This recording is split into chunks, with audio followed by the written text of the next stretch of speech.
Bonjour à tous sur la chaîne de l'orthophonie pour toi aussi. Aujourd'hui, on va aborder les confusions du F, du feu et du V, du VE. Alors, pas de panique, ce sont des confusions très fréquentes qu'on appelle des problèmes de discrimination auditive entre le F et le V.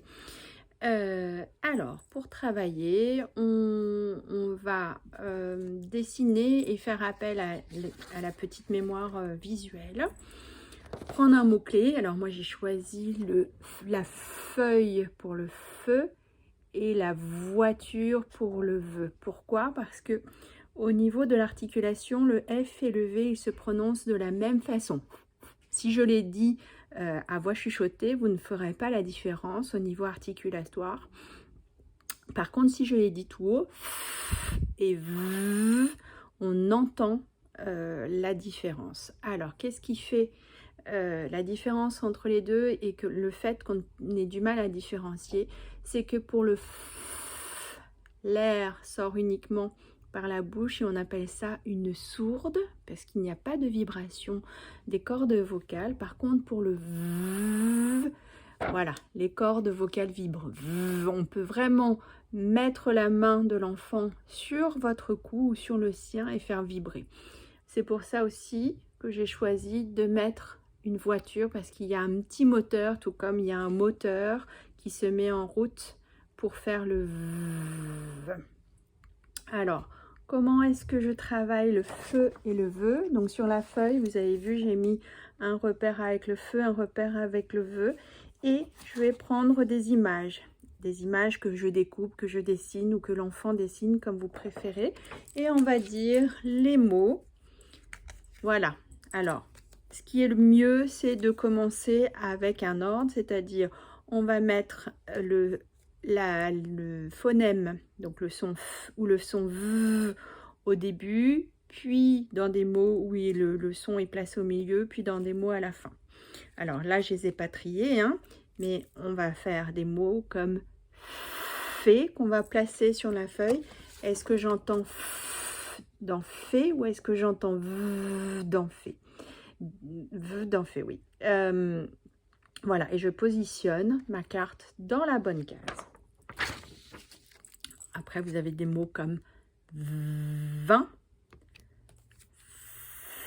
facteur, ventilateur, et puis au milieu, épouvantail, éléphant, télévision, etc. Alors, peu importe la graphie, on est vraiment sur le système auditif, donc peu importe que le F s'écrive F ou PH. Hein, on ne fait que écouter ce qu'on entend. Une fois que c'est acquis et que l'enfant a bien positionné ou a bien dessiné les mots dans les différentes cases en fonction de ce qu'il a entendu, s'il a entendu feu ou s'il a entendu VE, je continue avec des petits exercices pareils de repérage. Alors, j'ai des fiches bien sûr toutes faites, vous voyez.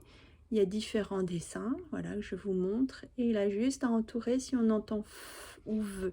Donc, on va les dire tout haut, comme valise, avion, cravate. Et on va colorier si on entend le F ou le V. Ensuite, j'ai d'autres exercices comme celui-là que vous pouvez reprendre à la maison avec, pareil, des dessins ou avec des images préalablement découpées, où l'enfant va devoir choisir le bon mot. Alors, il écrit 2 fois la même chose, une fois avec le feu, une fois avec le VE. Je ne sais pas si vous voyez bien, mais vous avez par exemple serviette et serviette. Voilà. Golfeur et golfeur, etc., etc.